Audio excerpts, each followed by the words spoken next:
welcome you all with my love and respects. Today I will continue on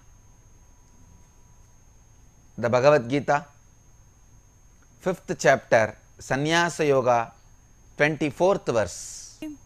योऽन्तः सुकोऽन्तरारामः ततान्तर्ज्योतिरेव यः स योगी ब्रह्मनिर्वाणं ब्रह्मभूतोऽधिगच्छति.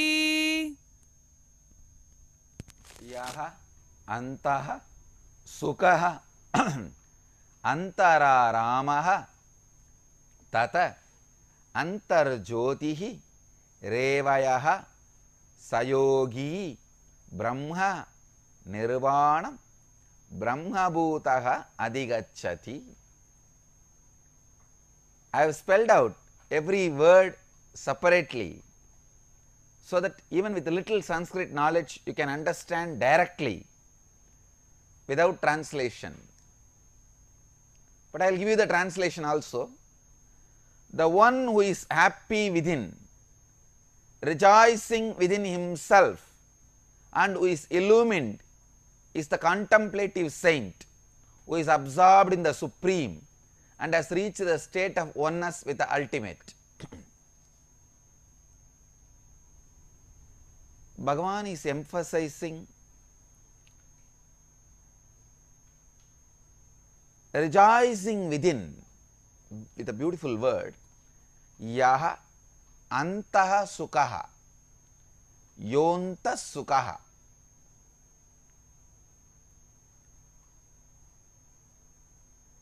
All of us know that we will have to be happy within, rejoicing within ourselves. How to do? Please understand, what you think as you should be redefined, restructured. Only then you will be able to be in joy within yourself. A man who thinks he is only a body cannot just be happy within himself with some few ideas. No. He cannot be happy with himself just with remembrance of some higher ideas. He needs something physical to make him joyful, to bring pleasure to him. But the person who thinks himself more as a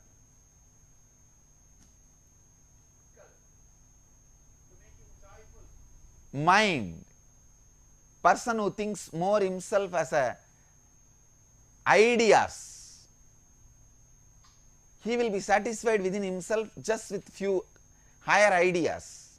Please understand, you have a different planes: physical plane, mental plane, emotional plane and spiritual plane.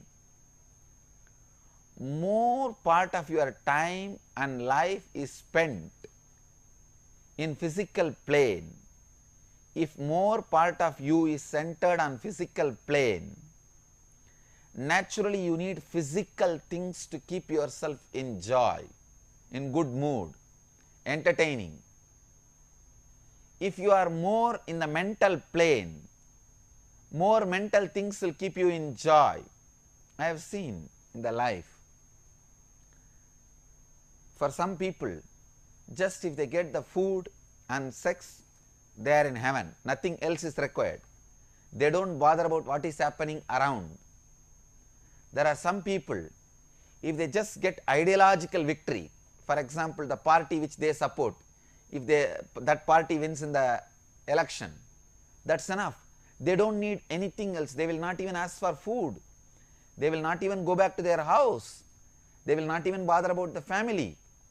Just the ideological victory. He feels as if he became a CM, chief minister. He became a prime minister. Just that victory is happy, is content. There are some people who are completely centered on emotion. Just a remembrance of their beloved. If they are devoted to God or devoted to a guru, just the remembrance, they feel happy within. So understand which part of you has grown more strong. That part makes the decision. That part decides what is going to bring happiness to you, what is going to bring satisfaction to you. So straight away if you start working, let me be happy within, that is not going to happen. Create right idea about yourself, create right attitude about yourself, create right understanding about yourself. Right attitude, understanding about yourself will make you understand what is going to satisfy you. Sit and think through.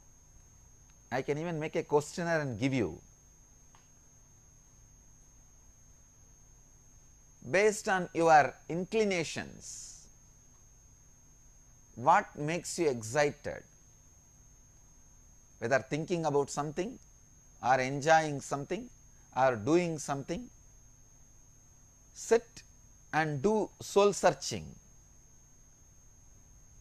When you start doing the soul searching, you will know most of your energy is based on physical plane, mental plane, emotional plane or spiritual plane. Based on the plane in which you are established, you can understand and realize how is the satisfaction going to be. Are you going to be happy? Are you going to be satisfied? Are you going to be settled? Are you going to be happy from within? That will be decided only based on the idea, personality you carry about yourself. So, raise yourself to the more and more subtle and subtle levels. Again and again and again, idea about you should be altered in you, raised to the subtle levels. Only when you raise yourself to the subtle levels, you will learn the art of being happy within yourself. I will further answer your questions to throw more insight on these great and deeper truths.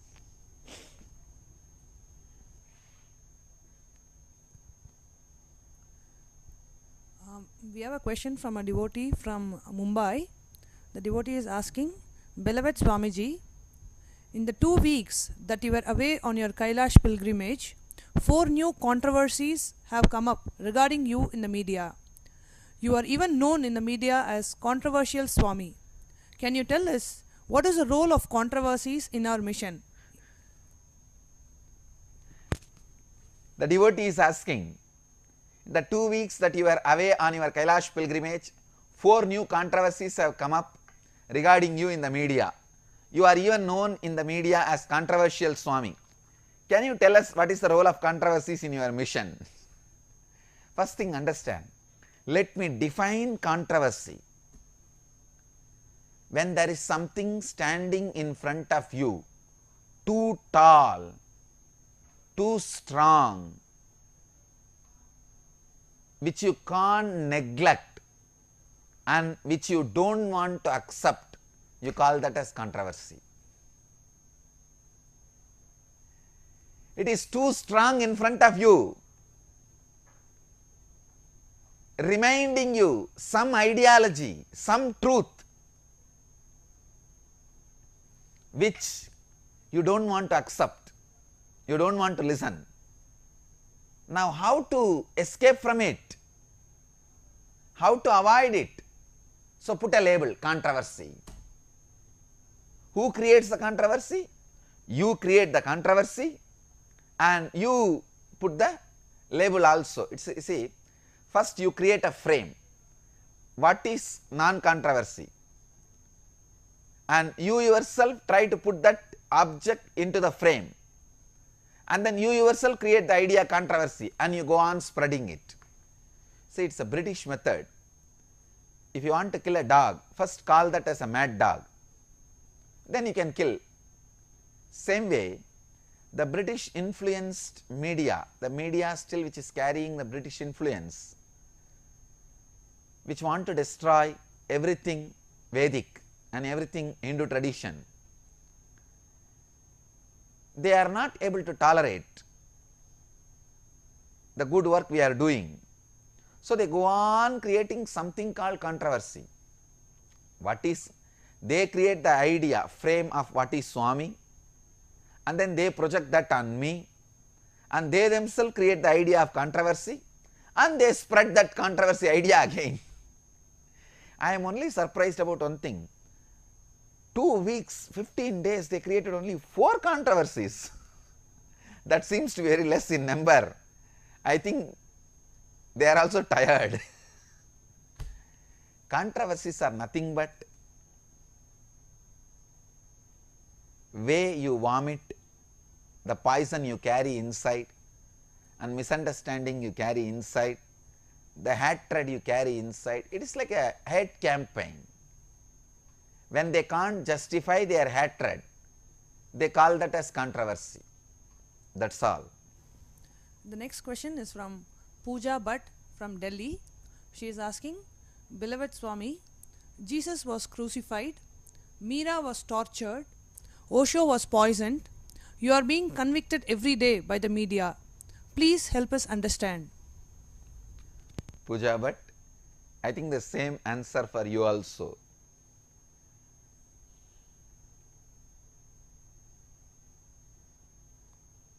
Many socially responsible media which does not want to look into the reality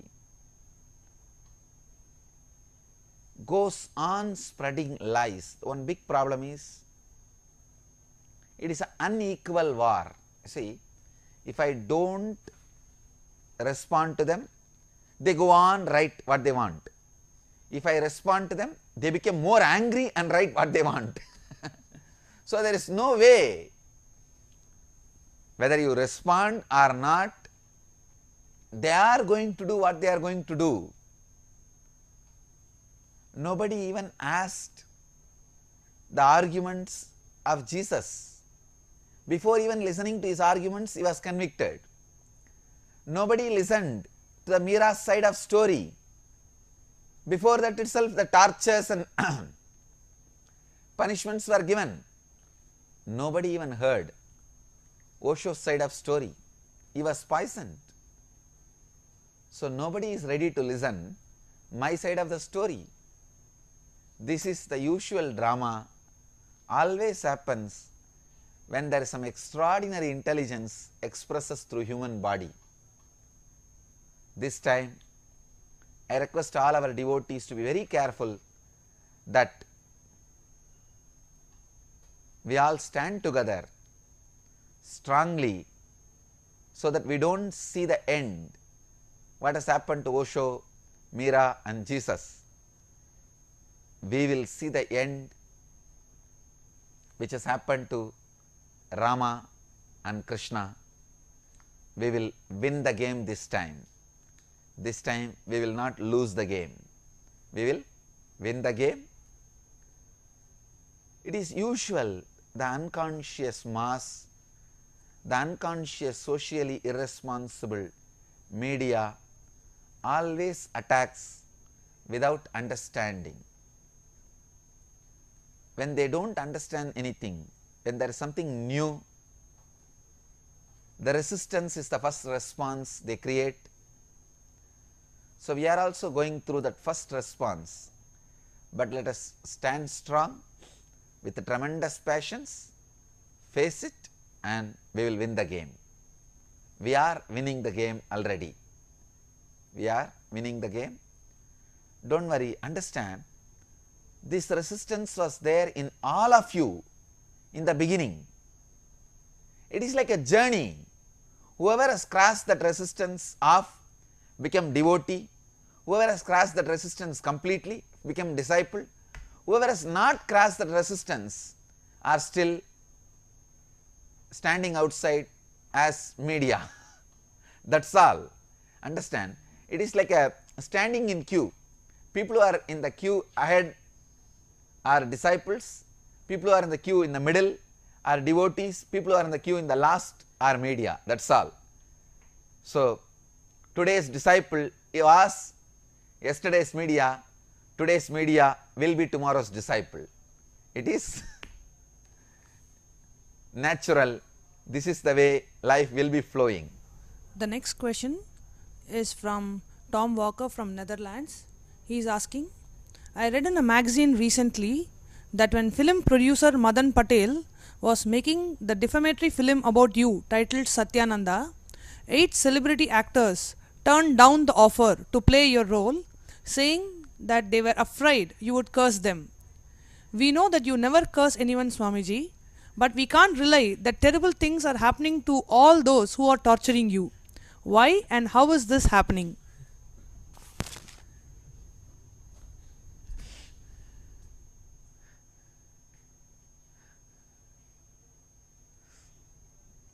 It's a very funny question. The questioner is asking, I read in a magazine recently that when a film producer Madan Patel was making the defamatory film about you titled Satyananda, 8 celebrity actors turned down the offer to play your role, saying that they were afraid you would curse them. We know that you never curse anyone, Swamiji, but we can't deny that terrible things are happening to all those who are torturing you. Why and how is this happening? Please understand. One thing I want to make it very clear once more, I never curse anybody. But cosmos does not leave. The universe never leaves the people who try to torture or disturb enlightened beings, because enlightened beings are the ultimate fruit and flower of the universal tree. Universe struggles so much for one enlightened being to flower or fructify. So, universe, God never tolerates if there is some danger or disturbance, torture is done to his odd yearned enlightened masters. Please understand, enlightened beings does not happen just like a breeze or an accident. Even breeze does not happen just like a breeze. Even behind breeze there is so much of hard work.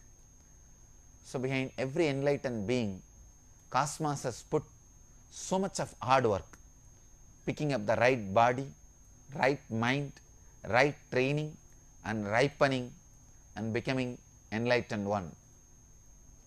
To bring an enlightened being to planet Earth, it takes so much for the universe, for the cosmos, for the God consciousness, for the divine energy. It does not want to keep quiet when they are disturbed. It does not want to keep quiet if they are unnecessarily tortured. That is why when somebody tries to torture the enlightened beings, karma goes back to them. Strong bad karmas happen to them. They suffer immediately. I wanted to remind this beautiful story from Bhagavatam. Bhagavatam says,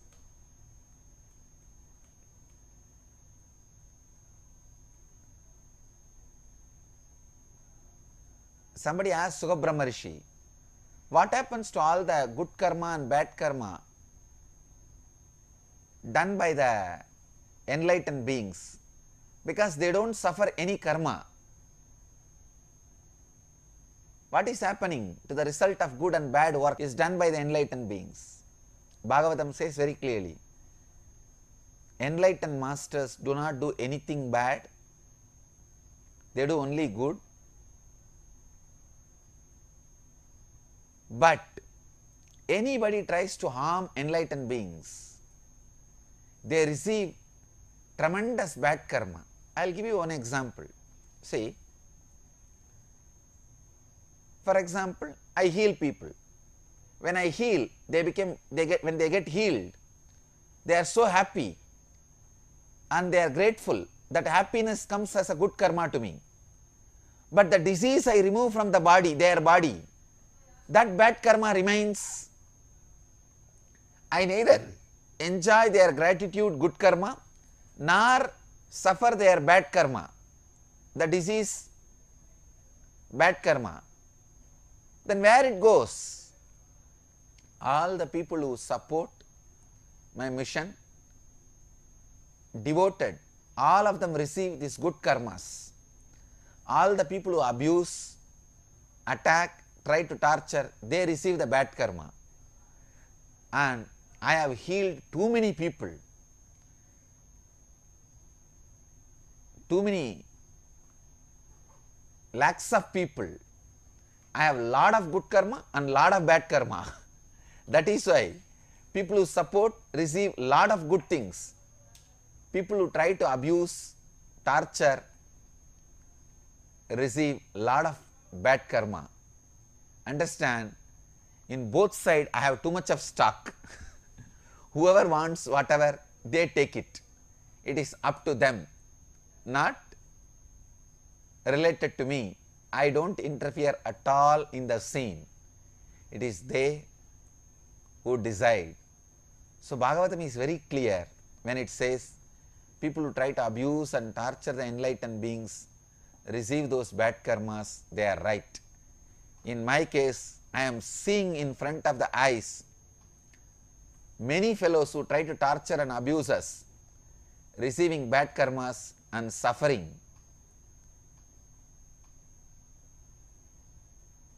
Even though I don't curse them or I don't think bad for them. The next question is from Geeta from London, UK. She is asking, Swamiji, Indian dances have become very popular in UK, and UK schools have weekly 2-hour classes where students can opt for sports or Indian dances. Recently, Prime Minister Cameroon made a statement that he will abolish the 2-hour classes as people opt for Indian dances and not sports. He says this is a waste and doesn't help develop any skills. Swamiji, is UK Prime Minister's comment correct? Please tell us about the significance of Indian dances. I wanted to send this message directly to the UK Prime Minister Cameron. Please understand, if people are enjoying, then really they must be having some inner satisfaction. Please understand, Indian dance comes directly from the meditative state. Indian dance is used to induce meditative space, benefits of meditation into people who can't just sit quietly, close their eyes and try to practice meditation. If you feel meditation is too difficult for you, sitting quiet and with closed eyes, try Indian dancing for 1 hour. Automatically your body and mind will fall into the meditative state, and all the good benefits of meditation will happen in you. So Indian dance comes out of meditation and takes you to meditation. The UK Prime Minister need to understand, because it takes people to the meditative mood, people opt for the Indian dance. Say, I am not against the sports. I request UK Prime Minister to allot 2 more hours for sports, but do not cancel, do not abolish the 2 hours of Indian dance classes, because people are getting the benefit of meditation through movement. Meditation through sound is Indian music. Meditation through movement is Indian dance. Everything from the Vedic tradition, from India, is from meditation. Preparing your body for meditation is yoga. Preparing the food for your meditative mood is Indian cooking. Preparing your place of living for meditation is Indian architecture. I tell you, everything, whether it is architecture, cooking, music, dance, everything Indian is from meditation for meditation. So I request UK Prime Minister, please understand, all the school kids in your country are enjoying, receiving the benefits of meditation through the Indian dance. Please do not abolish. Their intelligence is growing, their physical strength is growing, their flexibility is growing.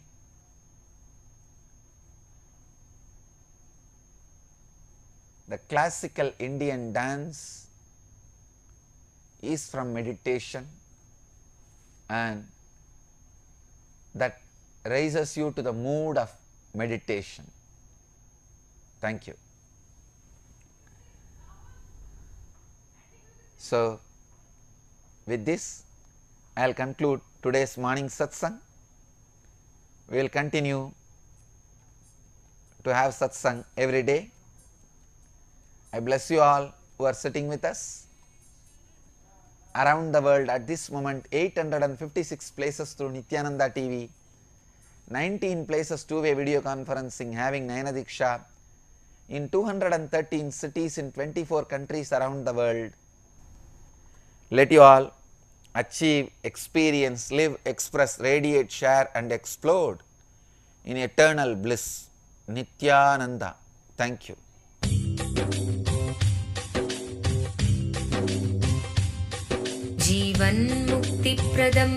Paramahamsa Nithyananda, a rare living incarnation, is named among the world's 100 most spiritually influential personalities today. Paramahamsa Nithyananda has been placed alongside Dalai Lama, Nelson Mandela, Oprah Winfrey, Paulo Coelho and others by Mind, Body, Spirit, the world's top esoteric magazine from Watkins, London's oldest and largest bookstore. A yogi by birth, he has been expressing his power of enlightenment since birth. He has authored more than 500 books in Tamil and English. Translations of these books are available in 26 languages in Telugu, Kannada, Malayalam, Hindi, Sanskrit, Gujarati, Oriya, Bengali, Marathi, French, Malay, Polish, Portuguese, Italian, German, Danish, Spanish, Russian and Chinese. He is also an exemplary speaker with over 10,000 hours of profound life solutions through his discourses. Social services such as Annadan, free medical care, free educational services with ashrams, schools, temples, hospitals established in more than 140 places around the world, offering exceptional services. A powerful spiritual healer who has healed millions of people of diseases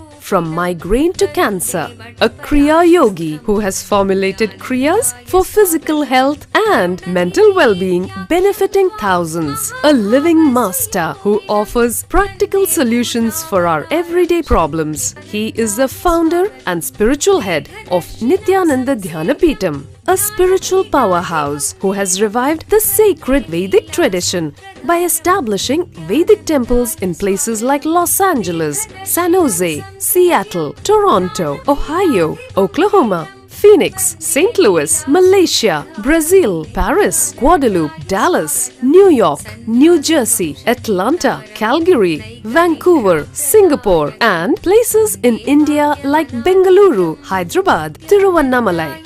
A spiritual guru for 10 million followers, an incarnation who transmits the highest spiritual energy through initiation, a contemporary yogi who has revived the Vedic science of yoga worldwide through thousands of yoga centers, an adept in Ashtamahasiddhis, mystical yogic powers, who has effortlessly awakened the Kundalini of thousands and graced them with spiritual powers, a dynamic young guru who is an inspiration for thousands of youngsters, India's most watched spiritual guru online, a beacon of spiritual light who has triumphed over the forces of religious terrorism and political persecution. Paramahamsa Nithyananda is an eternal Kalpataru, blessing the world with the boons of material abundance and spiritual enlightenment.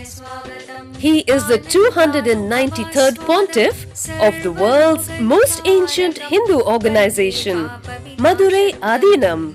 Nityanandaya swagatam Anandanubhavaswadam Sarvaroga nivarakam Vande papa vinashaktam Nityanandaya swagatam Nityamuktam nirvikalpam Dhyanaloka pradipakam Vande shantamayam bandham Nityanandaya swagatam Anandagandha sancharam Sarvopaya